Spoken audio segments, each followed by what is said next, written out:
Welcome back, everybody. This is Kenny Jang with Church Butler. We are continuing with our Lunch and Learn series. Today, you are in for a treat. I am telling you, if you thought our previous ones were spectacular, this is an 11 on a 1 to 10 scale. I can promise you that because we got Brandon Cox in the house today. Welcome, Brandon. How are you doing? Thanks so much for having me. I'm doing great. Doing great. So, Brandon, you have been all over the interwebs and part of ministry and influenced so many people. Your brand awareness is up there, obviously. And I think I just want to thank you so much for everything that you've done for the kingdom to date. It just really has been an influence. I know a lot of people watching and listening to this today, whether it's personal interaction or from afar, your impact has gone really far. So thank you so much for all that you've done. There are some people somehow that don't know who you are yet. Can you just give us 30 seconds on who you are, what you're doing right now? 30 seconds. 5 years ago, I was at Saddleback Church and started running pastors.com. I was there for a year. At the end of that year, they sent us back to Arkansas to plant Grace Hills Church, and I'm still running pastors.com remotely. So those are my two big things, planting Grace Hills and running pastors.com. And then I just do some blogging and coaching and that kind of thing. Yeah, and anybody here, if you're following along with his church's social and media feeds, I love the humanization and the way you use social is really good relationship building with the pastor. Very good modeling. And so today I wanted to talk a little bit about Easter because it's on everyone's minds, communicators especially, of planning as we count down to Easter this year. Is there something that you could talk about? And I love it that you're a practitioner, not just a consultant, right? So in your ministry, what's something new that you guys are trying to get more people in the door for Easter? What's something that you are actually, obviously you're innovating every single year. You're trying to figure out different things and how to get your people to invite more people. What's one or two things that you're doing this year that you're excited about? Well, one of the things that we've done, and of course our church is only 5 years old and we've done it different every year, but we really have this big emphasis on community partnership, right? And so we're actually moving away from the big outreach event. No helicopters, no huge egg drop soup things going on. Instead, what we do is partner with a local elementary school, not a Christian school, but just a public school. And we go in on a Friday and do a big egg hunt with them, like every one of their classes. So the way that works is it winds up putting us in touch with 500 students, almost half of whom are from Hispanic families, which it thrills us to be able to have that connection, and that the school allows us to put a flyer in every kid's box about stuff going on in our church. And we try very carefully not to abuse that privilege or relationship. We try to walk that line very carefully. But that's our big thing leading up to that weekend. So we don't do like a big at the mall, at the park, kind of thing. We do that with the school instead. Then on Sunday, our big thing is that we kick off a sermon series. A lot of churches will conclude a series on Easter. Yes. We do the opposite. We're starting a series this weekend that concludes on Palm Sunday. And then on Easter, we kick off a 5-part series called Never Be the Same Again. And so it starts with the resurrection. And the whole deal is you got all these visitors, and we're saying, you were here for part 1. Come join us for part 2. So those are our two biggest things. I love it. So let's talk about the sermon messaging first, because I think that is so strategic. And so many pastors think that Easter is the end of the rainbow, right? After that, you can go to rest, hibernate, and then come back. And actually, it's not, right? You did your work. You invested in the people that actually came to your church for the first time. And so you're saying you start a series that Easter Sunday. And so if they liked it, if they really resonated with the message, then you're saying, hey, come back because there's more of it. That's what you're trying to get them to do. Yeah, we've been trained to think that the end goal is getting people to show up at church. Well, that's the beginning. That's where it starts. And so it's kind of like the top of the funnel, if you will. Our goal is to help those people become disciples. So we see it as looking at Easter as an introduction point, not a grand finale. So yes, we'll work hard to get people there. We'll set up a sub-site. We'll do a bunch of Facebook ads. We'll do all that kind of stuff. But our real goal is saying, hey, you came this one time. Thank you so much. If you never come back again, we're glad you're here. But we really hope you'll come back next week for part 2. And then we establish things like baptism and our 101 class. They're all arranged so that, 2 weeks after Easter, we're doing the class. 4 weeks after Easter, we're baptizing again, so forth. So everything's that's the beginning. Gotcha. So you're that season where Easter's the kickoff is a season for new visitors and new believers, right? So you have all these ministry points that people can plug into, and it makes sense if they actually came for the first time in Easter, developed the relationship with the church, and then walks forward. Okay, that's awesome. Now, did you do that preaching strategy last year or in the past, or is this the first year that you've started a series on Easter? We've done it before. We haven't done it every year, but it's something I learned from Rick Warren. Rick talked about it in an article long time ago, and so I saw it in action at Saddleback, and it's this whole idea of what Rick calls pyramiding growth in special days. So you're here and you go to Easter here, and then you're gonna drop back down, but you don't want to drop back down as low as you were.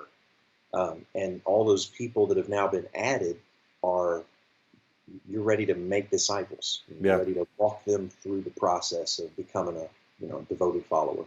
Gotcha.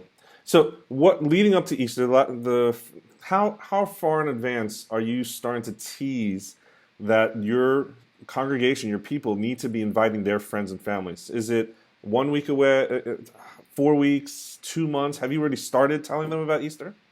No, this is going to sound really dumb, but we usually wait until the week of. And we don't do our big push with advertising and whatnot until about 4 days out. And I know that, again, that runs counter to what a lot of wisdom says. So I don't want to encourage people to stop preparing early. That would be dangerous. But for us, what we've noticed is 80 to 90% of the traction is Thursday and Friday and Saturday. So that's where, we've over time trained our people that when we're about to start a new series, that's the time that we're going to put out a video and we want you to share it. That's the time that we want you to invite your friends and so forth.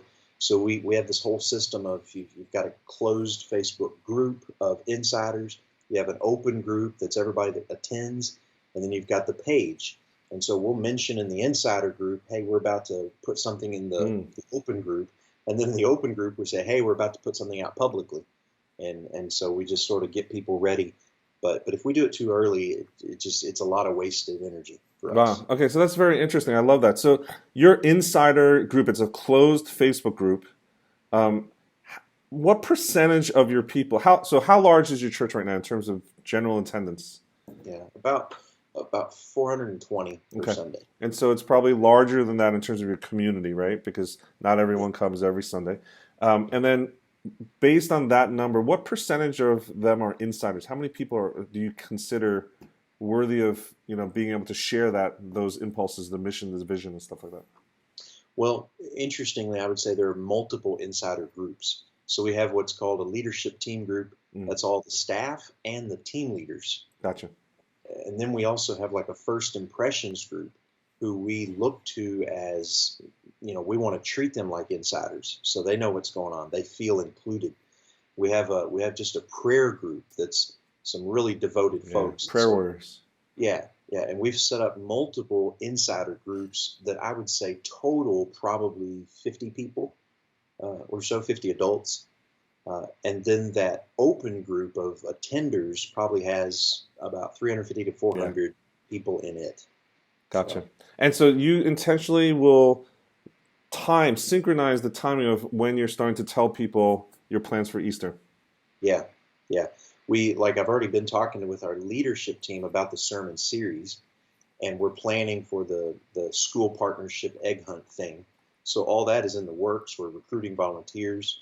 And then about a week and a half out from Easter, I'll sort of announce, here's what we're teaching on.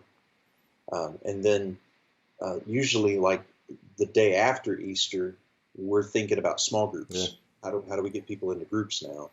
And so yeah, there's a good sequence, but it all happens pretty quick. Yeah, I love it. And even I don't know if you saw the article. Mark Zuckerberg's been touring the country, or actually the world, getting a sense of what Facebook is going to be in the next iteration. And he actually mentioned Saddleback and the church structure. So it's not just Saddleback, but it's church with a capital C, I think, of how the church has a superstructure of a community and then these subgroups, affinity groups that all contribute back up, right? It's not just disparate community, small groups. And I love the fact that you're doing a similar thing here with Facebook in terms of communicating and making sure that everyone's on board, swimming together in the same direction. Okay, let's talk about your actual outreach project. How did that come about? Literally, how did you convince the principal or the school district, or did they come to you? Did you go to them? Tell us a Yeah. little bit about that. It's been a 5-year partnership. When we were just planting, we hadn't even launched yet. We approached them, found out that they were the poorest school in Rogers. Mm, Like 80% of the students are on some kind of lunch program or whatnot. It's one of the most diverse schools in Rogers, and we really wanted a what we would call a give and give relationship. We didn't want anything from the school. right. We don't want to be able to promote Grace Hills at the school. We're and traditionally churches will go, hey, we can get something out of this, and people come on Sunday. We purposely avoid that kind of thing, and so during the year, every month we're doing something, whether that's dropping off big loads of like the disinfecting wipes, things they run out of, Sharpies, things that the teachers are short on, K-cups for the Keurig in the break room that the teachers have to buy. So that kind of stuff's happening. We're doing appreciation dinners and lunches So you're uh, talking with the school to find out what they need. year round, always. Yeah, How far is that school from the footprint of your church or church community? it's about 4 blocks from Oh, where so our it's right there. yeah. It wasn't always. We used to be in a theater, and we still partner with that school. But it was neat when we moved over close. And what's really cool is our church is Grace Hills Church. The school is Grace Hill Elementary, and we did not know they existed when we named our church. But there was a retired teacher named Grace Hill, and so perfect partnership. Um, but anyways, it's just been a long term partnership. So our only ask all year of them is, and it's not really even much of an ask. It's just, hey, we want to do this egg hunt thing, and can we mention Grace Hills this one time during the year? So And that's no pushback from the beginning. no pushback. I No guess pushback. you've demonstrated that Yeah. you are in a relationship where you're not seeking anything out of it. So that trust is there. Yeah, we also created a Facebook group where the teachers at the school and our staff are in a group together, and they make Wow. requests of us. So before we do an event, we sort of will communicate about it there so that they know up front we're not Sure. looking for anything. And so we've gotten a lot of feedback like, for months we kept waiting for you to ask for something back, and, you never have. So this has just been good. And the teachers are actually bold enough to ask for things in that group of your church? Yeah, yeah. When it's particular, well, for one thing, we start off every year. We have like during their workshops that they're doing right before the school year starts, we go serve them a big barbecue lunch. All the teachers, we hand out this form that asks for their wish list. So, what does your classroom usually lack during the year, and how can we get involved? So, the music teacher wanted recorders, little flute type recorders. So, we bought them recorders and Wow. things. Just requests like that come up throughout the year. That's great. That's great. So, and is this your largest outreach ministry for your church, or do you have other things going on?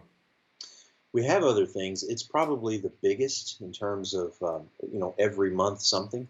But the other thing that we do that's big is, and a lot of churches are doing this now, and I'm excited about it. Wasn't our idea originally, but we do Love Week, which is 1 week out of the year where we line up relationships with nonprofits, not Christian nonprofits necessarily, but just any nonprofit. We plug our people into them for a solid week. So here's 12 projects, pick one, get involved. And our goal is twofold. One is to get individuals comfortable with the idea of volunteering somewhere. Yes, yes. A lot of people would like to do that, but they're too shy to start. But the other is to stimulate small groups doing outreach during the year on their own. Right, So right. now we have all these small groups that do stuff, and we hear about it later. They're partnering with the organizations we helped on Love Week last year. So that's the other big thing. I love it, love it. Yeah, one of the things I think that we've missed in churches that are in decline, one of the first prescriptions is every church needs a cause. You need something that's outside the four walls of your building. Stop that holy huddle, right? And get outside and really love on the people that you are crossing path passing by to get to that church building. Definitely. So, what about the yield? What has been the outcome of doing that type of Easter egg hunt with the school? Do you have actually some families from that school coming to your church at this point? We do, and what's really fascinating to us is it's very much a long tail payoff. Yeah, yeah. We had a family start visiting recently that said, "Hey, we're here because 2 years ago we got your flyer at the egg hunt," and we're going, "Wow!" So yeah, it's a long tail thing. We've had some teachers plug in. We had one of the teachers was in a situation where her husband needed help with an addiction. And so now they're part of our church. We're counseling. I mean, Wow. there's this kind of stuff that's happened as a result. And it's kind of like we just sort of became the go-to. If a teacher doesn't have a church and they enter a crisis, who they're going to reach out I to? love that. The principal even will connect them to us and say, why don't you reach out to Grace Hills? And so, yeah, it's The been a great. church being the church, right? That's just amazing. Yeah. And it's not a big number. I would not promise, hey, if you partner with the Right. school, you're going to double your attendance. We don't see that, and that's not what we're looking for. We're really looking for relationships, Yeah. and that's what we're seeing. And I personally, my passion is getting people to put their faith into action, Yeah, right? Connecting the dots with what they hear in the pews from you on Sundays, and then getting out and actually serving and interacting with other people in the community. It really is transformative, right? yeah, Okay, so what other things are you doing to get more people in the building? You guys are doing Facebook ads. yeah. Um, We've actually never done anything in print at all. Never sent a postcard. Um, in fact, while I recommend it and we should be, we've never done like invite cards. mm, Uh, it's all been Word online. of mouth. Yeah. So all of our ad spend is on Facebook and Instagram. Gotcha. And we've spent, in the 5 years we've been in existence, we've invested almost $40,000 so far Oh, in wow. Facebook ads, Wow. worth every penny. Because I can point to stories of people who saw us on Saturday night on Facebook, hadn't been to church in years, if at all, came on Sunday because we're doing a message about, the healing of the soul or whatever, and gave their lives to Jesus that day. And so that's happened numerous times. One Sunday we kicked off a new series, had 70 new visitors, and every single one of them checked Facebook on the card, every single one of them. So that was huge. So yeah, that's our biggest thing. So, do you have a Facebook manager? Are you outsourcing that? Do you have a specialist, or are you doing it? Who's doing your Facebook ads? It's me. It's me. But thankfully, that's a little bit of my own background, Yeah. anyways. Um, so, and I've gotten educated on it. I try to stay up and read various blogs and websites that kind of give you here's what Facebook is changing and Right. that kind of thing. So yeah, it's been good. And so let's talk about those campaigns. So I'm assuming you're geo-targeting some radius around your church. Yeah. How Well, far? we usually say, um, so Bentonville and Rogers run into each other. And we usually say, give us everyone in Bentonville and Rogers and 10 miles around both. So that kind of covers our area. We're in the corner of the Right. state. Gets a lot of small towns And around. then any other restrictions? Just women only, men only, age? What? It depends on what it is. Sometimes we've done like a youth event, so we're targeting parents. We're not targeting youth because they're not going to look at the ad. We target the parents. If it's a kids event, we'll say 45 and down because that Right, probably right, ones right. with toddlers. But for the most part, we leave that part of it more general. Gotcha. And so you are actually doing specific. It's not just one ad that's generic for Grace Hills that says, hey, if you want to get to know Jesus, come to our church, and that you run it all year long. You actually think about events and then put up ads for those events. Yeah, particularly sermons and sermon series. So almost every week we'll do a preview of what's coming Sunday, and especially leading into a new message series. We'll really promote that heavily. Special events we'll do ads for. We have one ad that gets likes locally, Yeah, and then all the rest of our ads target people who like us and their friends. right. So we don't ever target the general public. We only target people who already have some connection with us. Gotcha. So now we're up to like 8,100 likes locally, which as far as I can find is more than any church in the area, but it's because we've been so focused on it. And consistent, right? Yeah. So it's geography, and it's people who like your page and their friends, their social networks, basically, that you're targeting. That's great. And then, are you doing? I'm assuming they're inline ads. It's not the sidebar ads, right? It's not the tiny little thumbnail ads. We kind of do both, but we like the inline best. And are you doing any video advertising at this point? Very much, yes. We don't do a lot of live yet, but we do almost every week is some kind of video that's uploaded straight to Facebook, and then we sponsor it. Yeah. Gotcha. And then Instagram. Are you getting any traction from Instagram? What type of content are you doing in terms of ads there? You know, it's been more successful with teenagers. They tend to see things that our Grace Hill students' Instagram account is posting. We have a Grace Hill students Facebook page, so the two are integrated on the ad platform. So we get more of a response out of students than we do out of adults, but we get some engagement. I can't. It's hard to quantify who comes to church because of Instagram, but there's engagement on Instagram. So, gotcha. Awesome. Well, thank you so much for sharing some of your Easter promotion plans and your outreach. I just love. I have a heart for churches that really latch onto a cause, and the fact that you're doing it in a way that is grace based, right? It's just like no strings attached. We just want to show some love. I just love that you're doing that in real life. So tell us a little bit more about you. You actually do coaching, sharing your experience and wisdom and everything that you've learned over the years, both in the big system and even as a practitioner and a church planner. How does that coaching and leadership coaching work with you? Well, for one thing, I've been coached for the last 5 years, or 6 years actually. When we started Grace Hills, I felt like we're probably going to die if someone isn't guiding me through this. And so month after month after month, every single strategic decision we've ever faced, I've walked through with a coach. We weigh it out, come up with an action plan, and work through it. So it's helped me make decisions. It's helped me take next steps. It's helped me get unstuck. So probably a year or so ago, I had been through some coaching training in the past, but never acted on it, never used it professionally. But about a year ago, talked to Sean Lovejoy. He runs CourageToLead.com. So I now do coaching with Courage to Lead. So about a dozen guys right now that I just, once a month, we meet by video, walk through whatever it is that's keeping them up at night. And then during the month, we just sort of stay in touch, text back and forth. How did that meeting go? How's it going for you this week? And then sometimes it's like the other night, I got a 7 p.m. call from a guy. It's like, man, I'm really struggling. I had a tough conversation today. Just need to talk through this. And so all that kind of, to me, is part of the coaching / mentoring relationship. Gotcha. So it sounds like you do, in this, it's one to many. You have a mid-sized group that actually are in a session together with you, so they get to know each other as well. I should actually clarify, everything I do is one-on-one. One-on-one. But Sean also does, so there are about 6 or 7 guys coaching for Sean. Yep.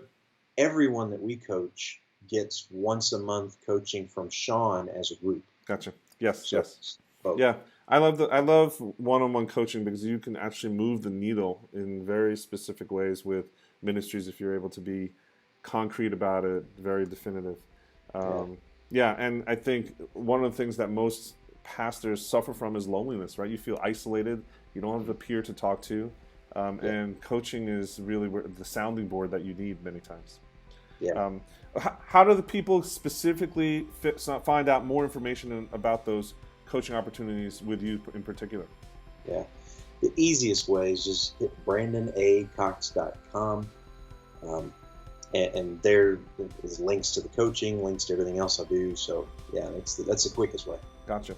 And then is that also the best way if people want to get in touch with you directly just outside of coaching to learn more about Grace Hills or pastors.com? What's the best way to do that? Is it carrier pigeon, Twitter, snail mail? How do people get in touch with you directly? Yeah, if you're on brandonacox.com and you go to the About page, it has social links. It has, here's the things I do. It also has a contact form at the bottom that comes straight to me.